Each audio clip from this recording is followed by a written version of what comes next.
Media Network. I'm Kirby Lee Bailey. We're at the Basement East in Nashville, Tennessee, and I'm with members of Cold and University Drive. Are you also Cold also? Yes. Okay. Both. Okay. And we're going to have like a twin interview today. This is going to be my first time doing it where you got one band member doing double duty and one band member single duty. Yeah. I'm single duty. Single duty. I'm double duty. Double. As long as we don't have duty on the couch or anything. There might be duty on the couch. All right, this show just started. Looks like y'all just came from Flint, didn't you? I'm seeing a machine shop everywhere. You know, I have a closet full of machine shop. They're one of our favorite venues. They just have the best merch. It's just they've so got good. merch, yeah. Yeah. I got some King of Clubs merch last night though too. They have some dope beanies that are like, what do you call them? Slacky beanies. Mm-hmm. They're great. I'm pumped to put that on. I just keep wearing the same shirt because for University Drive the shows have been good so far. So I think it's the shirt that's making it happen. Superstitious is what we're going. I got kind of superstitious about it, so it stinks like hell, but it's.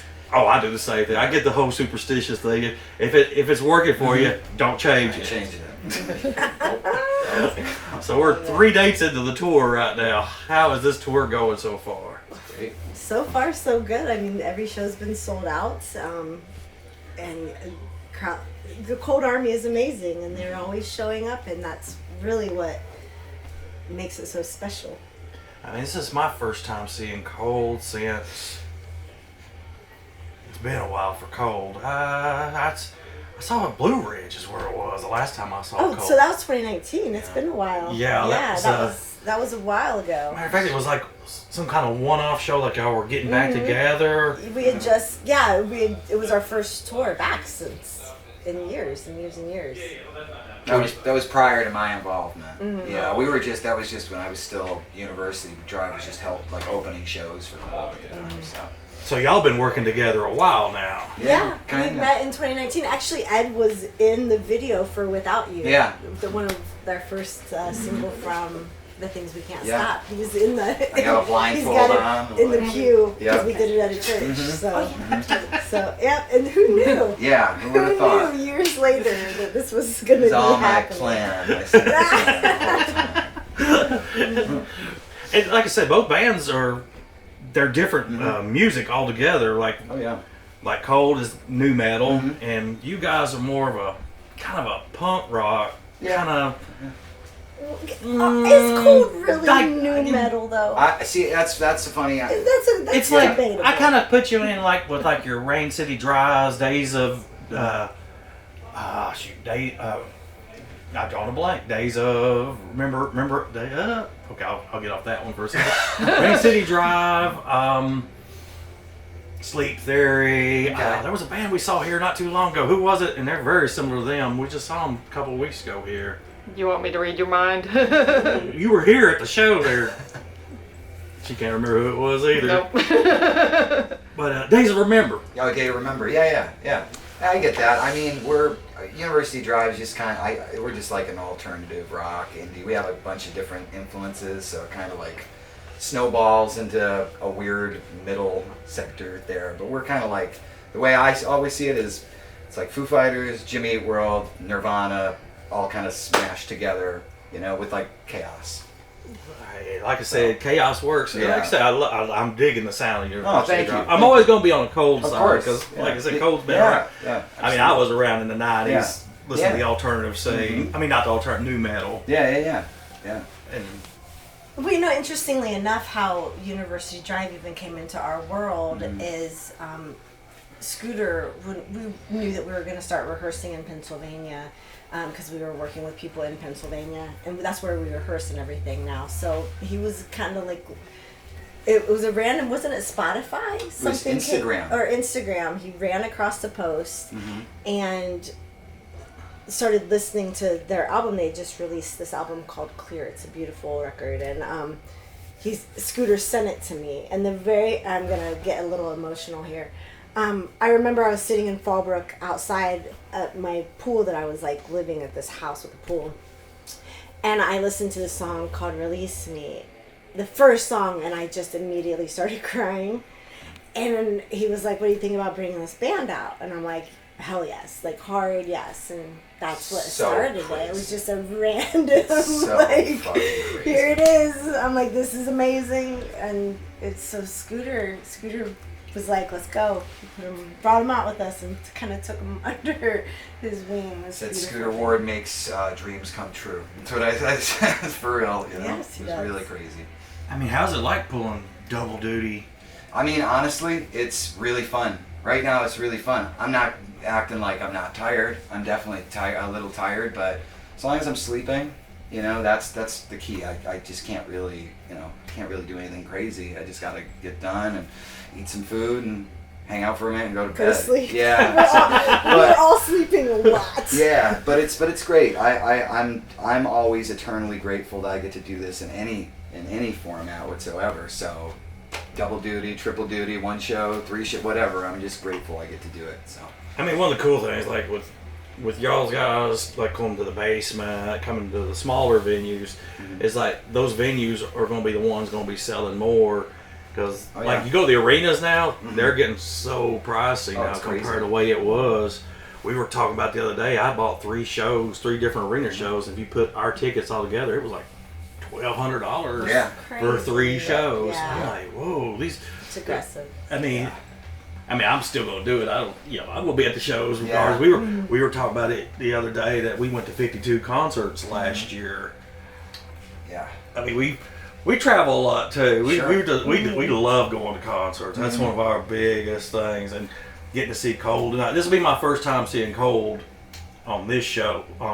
Instead of like Blue Ridge was my first time, and Blue Ridge had a lot of issues at that show where the sounds were all way off on that and we show. only played like 5 songs, so you're definitely going to get the full Cold experience tonight, and you're getting 2 albums in their entirety, which is it's a beautiful thing. Like the last 3 nights of shows have just, I mean, the crowd is singing everywhere. It's so beautiful, and that just makes you feel so good. Like Scooter wrote these incredible albums that people really relate to and are just singing everywhere. It's beautiful. Is this y'all's first time out with September Morning? We did a festival with them last summer, and they were great. September Morning was great. Yeah. So Scooter was like, "You want to hop on with us with this?" And they were like, "Yes." They're great people. Like I said, they've been on the show before. So they're a real good guy. We talked to them in Madison Theater in Covington, Kentucky. I don't know if y'all have ever been to that venue. Yeah, we played there. We're actually Madison's. That's got the murder shower. Oh, is that the murder shower? Yes, it's the murder shower, right? Okay, yes. This is murder shower. I took a shower in the murder shower, and I did get a sticker confirming that. Also, wear shower shoes. Yes. Always. I mean, in any venue. Yeah. I mean, I know Machine Shop's one of y'all's favorites. Like, I love the one in Covington. I've never been to Machine Shop. It's a bucket list venue for me. You gotta go. Yeah, it's incredible. It's incredible. Yes. Kevin and everyone there, they're incredible. Is there any other venues y'all like besides King of that? Clubs in Columbus. Yeah. I'm really pumped to play the Troubadour this year because I've never gotten to play that venue, and I've seen some great bands there, and that's kind of like a dream for me. I'm really stoked on Baltimore Soundstage. Love that stage. And I have kind of like a I don't know, just a sentimental. The last time I played there was in 2019 with we played it with Cold, but the last time University Drive played it was in 2019, and I never thought like, oh, we'll probably won't ever get to play that place again, and it's just really cool that we get to actually play it. So I'm stoked all around. That one's definitely that, and Brick by Brick. I like those 2 places a lot. Yeah, if I had to pick my favorite venue of all the ones I've ever been to, mine still is I love Pops in Sauget, Illinois. Okay.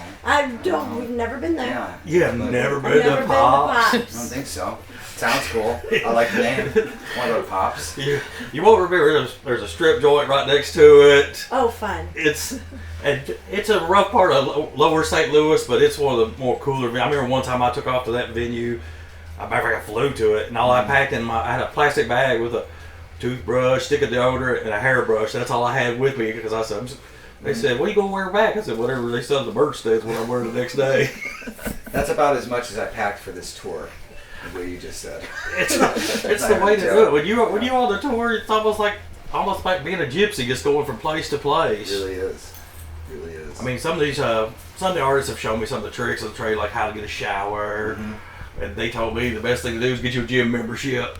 Yeah. Yeah, that's but then you gotta Uber to the gym. Yeah. I tried to take a truck stop shower today just to get it done, but they had a shower here. So there's venues that have showers. You can kind of space it out. But Yeah. the truck stop showers, no joke. It's delightful. Well, like I said, it depends on where you go. Like I said, these guys, they had it down to a size that they got Planet Fitness memberships, and they would do it together, like 4 of them. Mm-hmm. Like 2 of them would be on this one membership, and the other 2 would be on the other membership. That way they had a joint one. That way they both get a shout. That's great. That's really thinking outside the box. We did that in 2019 with University Drive, and we did it for like 2 shows, and then I can't remember, but somebody was like, "This is not working." I forget what the deal was. Like, I forget what the situation was, but like we went in, and they were like, "Well, you guys, you're from PA." Like, it was all screwed up. And you guys all are in black, probably. Yeah, exactly. And they're like, these guys aren't. He's not doing a bench not working press. out. Yeah, he ain't bench pressing. I mean, are y'all in a tour bus or y'all? Yeah. Okay, and we have a shower on our tour bus too. Yeah. For if we had to take a shower, Yeah. we can always take it. And I've taken a shower on it before. It's delightful. Yep. as long as the van's not moving. Yeah, you don't ever want to do it while anybody's moving. That's not good. Well, like I said, it's just getting, a lot of bands can't hardly use the tour buses like they used to because it's getting so expensive to be on the road all the time now. It is. We're very blessed and okay right now. And you get all the shows that are going. It depends on you'll have full sold out here, and you'll have every once in a while you'll have that one show like, how come this one didn't sell out? You're trying to figure out what happened on it. Yeah. We try to stay on top of some of these venues that promote. Right. Right. And we went to a show one time, and I was like, where did everybody go with this one? And we sat there and promoted. I said, dang, we had like 5,000-6,000 views on this, and I was like, there's only 30 people at this show. Oh yeah. Happens, man. Things are expensive, Yeah, life. Yeah. Everybody's lifing right now. Yeah, absolutely. Well, But we're grateful when we're grateful for all the people who bought tickets for this tour. Yeah. It's doing well. We try of course we're keeping our ticket prices down as much as we can. I mean, for the regular buyer, like, I don't really complain about the ticket prices, to be honest. The only thing I complain about parking. I hate paying for parking. Right, that's annoying. That's the one I don't like. And this city is one of your higher ones in this area. Nashville is one of your higher ones. I've never understood it. Then again, if I went to New York City, there ain't no telling what I'd pay to park. Right. I live in Los Angeles, and it's ridiculous. It's like $75 to park at the Kia Forum. It's no joke. So stop complaining. There's a price tag for a parking spot. And it's $50 to $60 Uber ride, so you're definitely paying. Yeah. And it used to be like if you did the Ubers, it was pretty cheap, and then everybody caught on to it. It's like, but I like the Ubers because it helps on the safety thing. That's the reason I'm for the Ubers. Oh yeah, it's great. I think there's absolutely been a dramatic decrease of deaths from drunk driving since Uber and Lyft have been around for sure. Well, see, back in the day here before Uber was invented, if you got to part of Nashville and you looking for a taxi, you'd be waiting for that taxi for about an hour and a half before it got to you. By then you're sober. Either you're sober or you're comatose. You're going to be A or B. You're going to be too smashed to get the vehicles. I ain't taking you because you already know where you're going. But that's how much it's changed. I mean, that's why I get mad. Like if I see somebody doing the whole drinking and driving thing, you got no right to be doing that. It's uncomfortable. Ubers are very reasonable, and they can be to you in like 2 minutes. Yeah, absolutely. If somebody, no drinking and driving, kids. Don't do it. Please don't. It's not worth it. It's not worth it. If I say if you get caught, it's going to be a nice $20,000 adventure for Not you. worth it. Not worth it. So, y'all gonna be touring all the way till, was it May or early May or in April? Beginning of June. That's how long this tour is going on? Yes. Yep. Holy crap. That's all right. We're road warriors. Yeah, we like it. I love it. Yeah. Where do y'all finish? Are y'all living in Pennsylvania now, or are you still based in Florida and you guys are in Pennsylvania? I live in Los Angeles. Oh, I'm from Scranton, Pennsylvania. So it's a lot of us are from the Scranton, Pennsylvania area, and then you are from Los Angeles and Scooters in Kansas City, and that's pretty much it, right? Mm-hmm. I think that's yeah. Have they played any years on Octane yet? It's funny. I know that randomly, somehow in 2022, we ended up, one of our songs, Ending, I think it was, ended up on Octane. I don't know how that happened. I have no idea how that happened, but it happened once. That's about it, though. Yeah, we're really, They should put y'all on the test drive. Well, hear that? Hear that, Jose? Yeah. Hear that, University Jose? Drive. Put us on the test drive. I know where Jose works out of. Yeah. So. There you go. I think he goes out of Arizona, don't he? No, he works out of the Solon Clothing in Long Beach. Oh, okay. Because I'm endorsed by them, so I go to their warehouse, but his whole setup is there. Yeah, it's been a while since I've been to California. I usually don't make it past Las Vegas here lately. I usually go to Las Vegas and forget about California. Yeah, I love California. Well, like I said, we fly, and they tell me that I've never flown into Los Angeles. So Okay. they say that airport's an adventure to fly It's into. really not that big of a deal. Everybody talks about LAX, and it's like, it's a normal airport. it's kind of a shit show, but I get in and out pretty quickly. Like, it is what it is. Well, I mean, of all the flights I've flown into, the one I don't like is Atlanta, actually, because it seems like when you land in Atlanta, your next flight, if you're catching a flight, is on the other end of the airport. I think Atlanta is a tradition. I think they're trying to eliminate obesity in Atlanta or something, because they put you on the other end of the airport every time. Yeah. Like when I used to fly from the Middle East, I had my choice of either landing in D.C. or Atlanta. D.C. with United, I get off the international part and my flight was right there. If I did the same thing with Atlanta, they put me on the other end of the airport. Yeah. And I'd be like running through the airport after I've been on that plane for 12 hours. Like, oh no, I'm not doing Atlanta no more. Well, guys, we're going to get ready to catch y'all's show tonight. Cool. And glad y'all took time. I didn't catch your name. Oh, I'm Ed. Ed. Yeah. Okay, Ed. Yeah. Ed Cuozzo. Ed Cuozzo. Lindsay Manfredi. And they are Cold and University Drive, respectively. Catch them on tour. They'll be rolling all the way to May, and we'll be out of here now.